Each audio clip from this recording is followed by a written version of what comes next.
শুভেচ্ছা আমন্ত্রণ খেলাধুলা নিয়ে ইন্ডিপেন্ডেন্ট টেলিভিশনের নিয়মিত আয়োজন যত খেলায়, সাথে আছি মোহাম্মদ নাজিম। শুরুতেই জানাবো শিরোনাম। সাফের আগে জেমিডেকে 2 মাসের জন্য সরিয়ে ব্রুজনকে দায়িত্ব দিল বাফুফে। নভেম্বরে শ্রীলঙ্কায় 4 জাতির টুর্নামেন্ট খেলবে বাংলাদেশ। লিগ মিশন শেষে জাতীয় ফুটবল দল নিয়ে ভাববেন ব্রুজন। কোচ প্রসঙ্গে বাফুফের সিদ্ধান্তে মিশ্র প্রতিক্রিয়া সাবেকদের।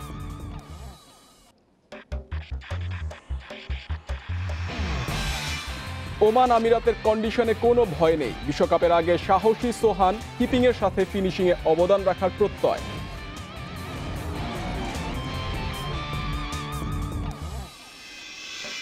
সব ছিল ঠিকঠাক, ম্যাচের আগে বেঁকে বসল নিউজিল্যান্ড। নিরাপত্তা ঝুঁকি দেখিয়ে সিরিজ স্থগিত, এমন সিদ্ধান্তে ক্ষুব্ধ পিসিবি।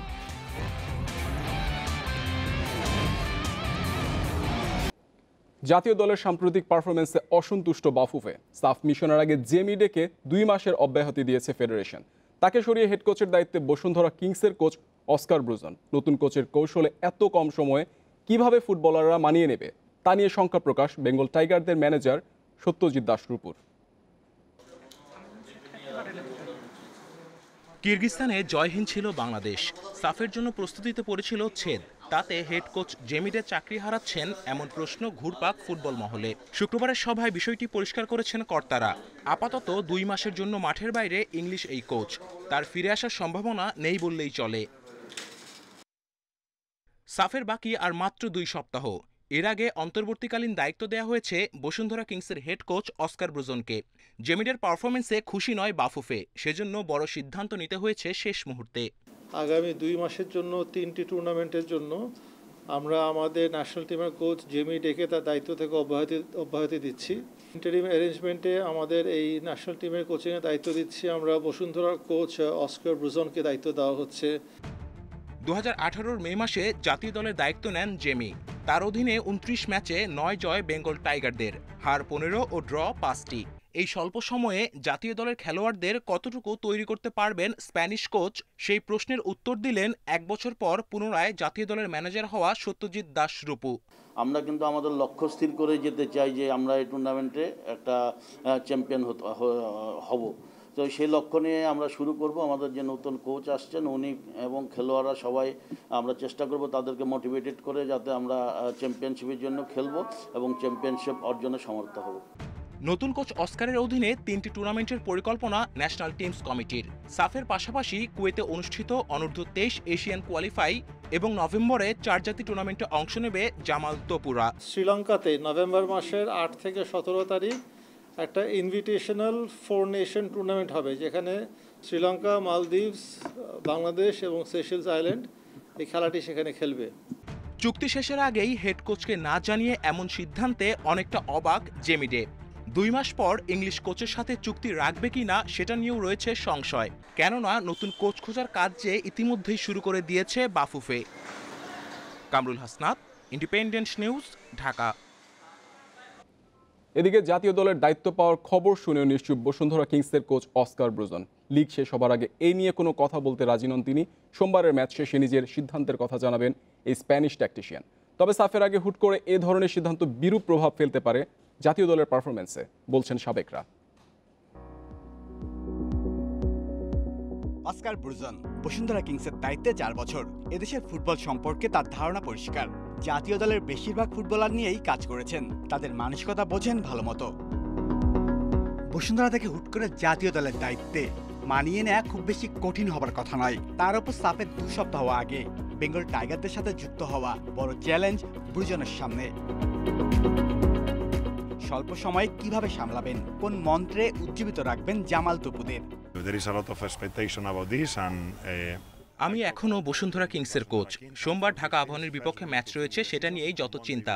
এরপর এ বিষয়ে কথা বলা যাবে। সাফ মিশনের আগে জেমিকে সরিয়ে ব্রুজনকে দায়িত্ব।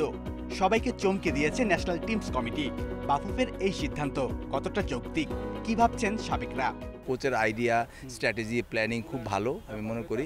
যদি আমাদের যেহেতু আমাদের president, vice president Bangladesh football ফেডারেশনে তার সাথে আলাপ করে যদি হয়, নট ব্যাড, আমার মনে হয় ভালোই হয়। কিন্তু তার সাথে বোধহয় ফাইনালি একটা কথা বলেই করা উচিত ছিল। হুট করে ওই প্লেয়ারদের ফিলোসফি চেঞ্জ করতে পারবে কি না। একটা জিনিস হচ্ছে যে আমরা যখন লিগে ক্লাবের টিমের কোচিং করাই, তো বিদেশি ভালো প্লেয়ার থাকলে কিন্তু অনেক স্ট্র্যাটেজি ইমপ্লিমেন্ট করতে সুবিধা হয়, যেটা ন্যাশনাল টিমের ক্ষেত্রে কিছুটা প্রবলেমেটিক হবেই। জাতীয় দলের ক্যাম্প শুরু 20 সেপ্টেম্বর। ব্রুজনকে নিয়ে সাফের মিশনের সাফল্য আসবে কি 2003-এর পর অথরা সাফ চ্যাম্পিয়নশিপের trophy? Shamim Ahmed, independent news. ক্রিকেটের খবর, 2016 বিশ্বকাপ স্কোয়াডে থাকলেও ম্যাচ খেলার সুযোগ হয়নি। 5 বছর পর বিশ্বমঞ্চে নিজেকে প্রমাণের উপলক্ষ পেয়েছেন সোহান। অবদান রাখতে চান কিপিংয়ের সাথে ব্যাটিংয়েও। ফিনিশারের ভূমিকায় সোহানের কাছ থেকে আরও ধারাবাহিক পারফরমেন্স চান সাবেক অধিনায়ক খালেদ মাসুদ পাইলট। নুরুল হাসান সোহানের জাতীয় দলে প্রত্যাবর্তন স্বপ্নের মতো। ঢাকা প্রিমিয়ার লিগ টি-20 কপাল খুলে দেয়। ফিনিশারের খোঁজে সোহানকে চোখে লাগে নির্বাচকদের। জিম্বাবুয়ে সফর ছিল লাইফলাইন। লিটন মুশফিকের শূন্যতায় তৈরি হয় বড় সুযোগ। সেখান থেকেই যেন ক্যারিয়ারের দ্বিতীয় পর্ব শুরু। গত 3 সিরিজের 13 ম্যাচেই ছিলেন একাদশে। দলের প্রয়োজনে ছোটখাটো ক্যামিও ইনিংসে সামর্থ্য বোঝানোর চেষ্টা করেছেন। 13 ম্যাচের 11টায় ব্যাটিংয়ের সুযোগ হয়েছে। প্রায় 112 স্ট্রাইক রেটে মাত্র 95 রান। দলে তার অপরিহার্যতা প্রমাণে যথেষ্ট কি? সে যাই হোক, আপাতত ওমান আমিরাতের কন্ডিশন নিয়ে ভাবনা সোহানের। দলীয় সমন্বয়ে বিশ্বমঞ্চে ভালো করার আশা দেখছেন। লাস্ট 3টা সিরিজ আমরা আলহামদুলিল্লাহ খুব ভালো খেলেছি। আর আমার কাছে মনে হয় যে টিমের সবাই এটাই আমরা বিলিভ করতেছি যে আমরা যে কোনো বড় টিমের সাথে ইনশাল্লাহ জিততে পারি। তো আমার কাছে মনে হয় যে এই চেয়ার আপ এবং এই কনফিডেন্সটা আমাদের ওয়ার্ল্ড কাপে ইনশাল্লাহ ভালো কিছু করার জন্য অনেক হেল্প করবে। টি-20তে মুশফিক কিপিং ছাড়াই অটোমেটিক চয়েস সোহান। সেটা নিয়ে অস্বস্তি কিংবা চাপ অনুভব করছেন না মোটেও। মুশফিক ভাই প্রায় 16-17 বছর ধরে বাংলাদেশ টিমে খেলছে এবং ইন্টারন্যাশনাল খেলতেছে। তো আমার কাছে মনে হয় যে নট অনলি বাংলাদেশ, ওয়ার্ল্ডের আপনি বেস্ট উইকেট কিপারদের মধ্যে অন্যতম মুশফিক ভাই। তো আমার কাছে আমি সবসময় চাই যে তার কাছ থেকে যে জিনিসগুলো, তার এক্সপিরিয়েন্স এবং যে হেল্প যেটা রয়েছে, এটা নিয়ে সবসময় তার সাথে কথা হয়। ইভেন যখন ন্যাশনাল টিমের বাইরেও ছিলাম, ফিটনেস, ব্যাটিং, উইকেট কিপিং সব কিছু নিয়ে তার সাথে কথা হতো। কিপার ব্যাটসম্যানের চ্যালেঞ্জ অন্যরকম। পাওয়ার হিটার নন বলেই ফিনিশিংয়ে ক্যালকুলেটিভ ক্রিকেট খেলতে হবে সোহানকে। বিশ্বকাপে তার কাছে সাবেকদের প্রত্যাশাও বেশি। সোহানের যে জায়গাটা, সোহান যেহেতু কিপিং করেছে লাস্ট সিরিজগুলোতে, তার সাথে ব্যাটিংটা নাম্বার 7, ওই পজিশনটা খুবই ইম্পর্টেন্ট। একজন পজিটিভ ব্যাটিং করা দরকার। সোহান কিছুটা হয়তো পূরণ করেছে, বাট আমি মনে করি ওয়ার্ল্ড কাপটাতে যেন সে আরও ভালো পারফর্ম করতে পারে। 2016 বিশ্বকাপের স্কোয়াডে ছিলেন, তবে ম্যাচ খেলা হয়নি। এবার সুযোগ পেয়ে বিশেষ কিছুর জন্য রোমাঞ্চ নিয়ে অপেক্ষা সোহানের। Mohammad Nazim, Independent News, Dhaka. টি-20 বিশ্বকাপ নিয়ে সব ব্যস্ততা। টেস্ট ক্রিকেটারদের অবস্থা কি?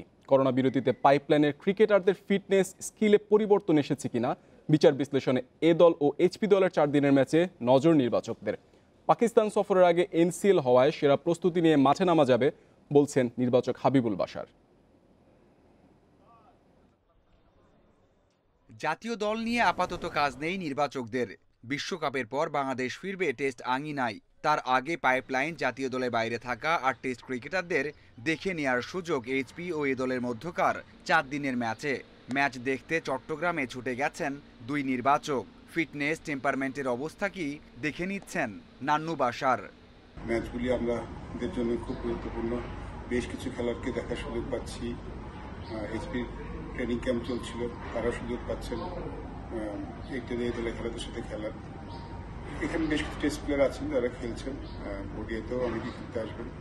সব মিলিয়ে বেশ ভালো একটা প্রতিদ্বন্দ্বিতামূলক খেলা হচ্ছে।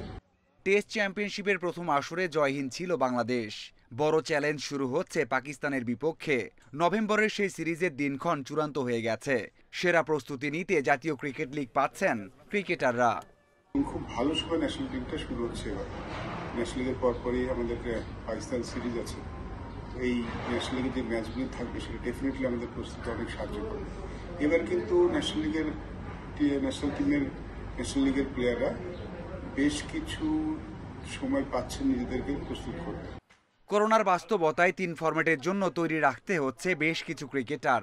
এইচপি এ দল ও যুব দলের ক্রিকেটারদের সেই বার্তা দিয়ে রেখেছে ম্যানেজমেন্ট। মাঝারুল ইসলাম, ইন্ডিপেন্ডেন্ট নিউজ। পাকিস্তান সফর বাতিল করে দেশে ফিরে গেছে নিউজিল্যান্ড ক্রিকেট দল। নিরাপত্তা ঝুঁকি বেড়ে যাওয়ায় এমন সিদ্ধান্ত ব্ল্যাক ক্যাপসের। নিউজিল্যান্ড সরকার ও নিরাপত্তা উপদেষ্টাদের পরামর্শে নেওয়া হয় এমন সিদ্ধান্ত। এই ঘটনায় ক্ষুব্ধ পাকিস্তানের সাবেক ক্রিকেটাররা। কিউইদের বিরুদ্ধে আইসিসিতে যাওয়ার হুমকি পিসিবি প্রেসিডেন্ট রমিজ রাজার। 18 বছর পর পাকিস্তান সফরে আসে নিউজিল্যান্ড। ওয়ানডে ও টি-20 সিরিজের জন্য নেওয়া হয় সব ধরনের প্রস্তুতি। ঘটা করে ওডিআই সিরিজের ট্রফি উন্মোচন হলো, অথচ প্রথম ওয়ানডে শুরুর মুহূর্তে আকস্মিক এক সিদ্ধান্ত জানালো নিউজিল্যান্ড ক্রিকেট দল। সিরিজ শুরু না হতেই সফর বাতিলের ঘোষণা করল ব্ল্যাক ক্যাপস। নিউজিল্যান্ড সরকার ও কিউই নিরাপত্তা উপদেষ্টাদের পরামর্শক্রমে এই সিদ্ধান্ত নেওয়া হয়। নিউজিল্যান্ড ক্রিকেট থেকে জানানো হয় পাকিস্তানে হুমকির মাত্রা বেড়ে যাওয়ায় সফর বাতিলের সিদ্ধান্ত নিয়েছে তারা। দুই দেশের প্রধানমন্ত্রীর মধ্যে আলোচনাও সুফল বয়ে আনেনি। পাকিস্তান কঠোর নিরাপত্তার আশ্বাস দিলেও নিউজিল্যান্ডের ইন্টেলিজেন্স তাতে ভরসা রাখতে পারেনি। সফরে এসে সিরিজ শুরুর আগ মুহূর্তে কিউইদের এমন সিদ্ধান্তে ক্ষোভে ফেটে পড়েছে পাক ক্রিকেটাররা। পাকিস্তান ক্রিকেটের ভাবমূর্তি ক্ষুণ্ণ হয় ব্যথিত রমিজ রাজা, বাবর আজমরা। নিউজিল্যান্ড দল নিরাপত্তা ঝুঁকি মনে করলে পাকিস্তানে আসতোই না, কিন্তু সফরে এসে এভাবে চলে যাওয়া ঠিক হলো না। খুব লজ্জাজনক পরিস্থিতির মধ্যে পড়তে হলো আমাদের। এর প্রভাব ভালো হবে না। অন্য দল হয়তো এরপর পাকিস্তানে আসতে চাইবে না। 2002 সালে করাচিতে নিউজিল্যান্ড দলের টিম হোটেলের বাইরে বোমা বিস্ফোরণ হয়েছিল। তারপরও 2003 সালে পাকিস্তান সফর করেছিল কিউই দল। 2009 সালে লাহোরে শ্রীলঙ্কা ক্রিকেট দলের টিম বাসে বন্দুকধারীদের হামলার পর দীর্ঘ কয়েক বছর পাকিস্তান সফরে আসেনি কোনো দল। ফেরদৌস ইসলাম, ইন্ডিপেন্ডেন্ট নিউজ। 2 ম্যাচ হাতে রেখেই সিরিজ জয়ের পর চতুর্থ ওয়ানডেতে হতাশ করল বাংলাদেশ অনূর্ধ্ব 19 দল। ম্যানকাট বিতর্কে টাইগার যুবাদের হার 19 রানে।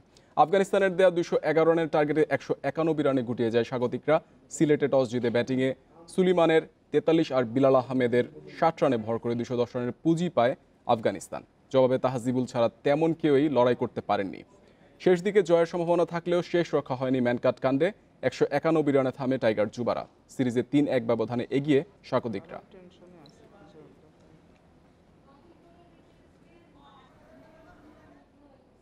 চট্টগ্রামে এইচপির বিপক্ষে চালকের আসনে বাংলাদেশ এ দল। 4 দিনের ম্যাচে দ্বিতীয় দিন শেষে 296 রানে এগিয়ে মিঠুন শান্তরা। প্রথম ইনিংসে এ দলের 339 রানের জবাবে 3 উইকেট হারিয়ে এইচপি দলের সংগ্রহ 43 রান।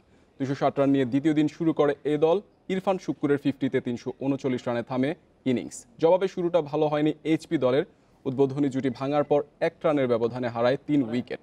শহীদুলের শিকার পারভেজ ইমন, মাহমুদুল জয় ও শাহাদাত হোসেন দীপুকে ফেরান নাইম হাসান। দিন শেষে তামিম 21 ও 5 রানে অপরাজিত তৌহিদ হৃদয়। ইউরোপা লিগে নাপোলির সাথে 2-2 গোলে ড্র করেছে লেস্টার সিটি। আরেক ম্যাচে জাগ্রেবের মাঠে 2-0 গোলে জয় পেয়েছে ওয়েস্ট হ্যাম। ম্যাচের শুরুতে লেস্টারকে লিড এনে দেন আয়োস পেরেজ। দ্বিতীয়ার্ধে ব্যবধান দ্বিগুণ করেন হার্ভি বার্নস। এরপরই ঘুরে দাঁড়ায় নাপোলি। জোড়া গোল করে লেস্টারকে হতাশ করেন ভিক্টর ওসিমেন। আরেক ম্যাচে জাগ্রেবের বিপক্ষে দাপুটে জয় পেয়েছে ওয়েস্ট হ্যাম। মিকাইল আন্তোনিও এগিয়ে নেয়ার পর স্কোরলাইন বড় করেন ডিক্লাইন রাইস।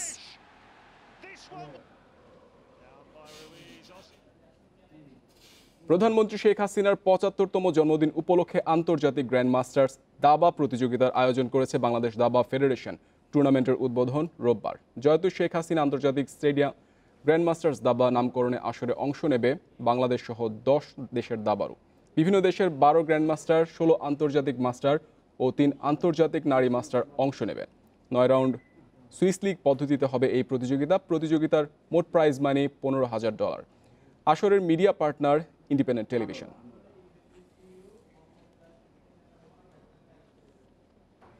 এই ছিল আজকের যত খেলায়। ইন্ডিপেন্ডেন্ট টেলিভিশনের সব খবর আরও বিস্তারিত জানতে চোখ রাখুন ফেসবুক, ইউটিউব ও টুইটারে। আমন্ত্রণ পরের আয়োজনে।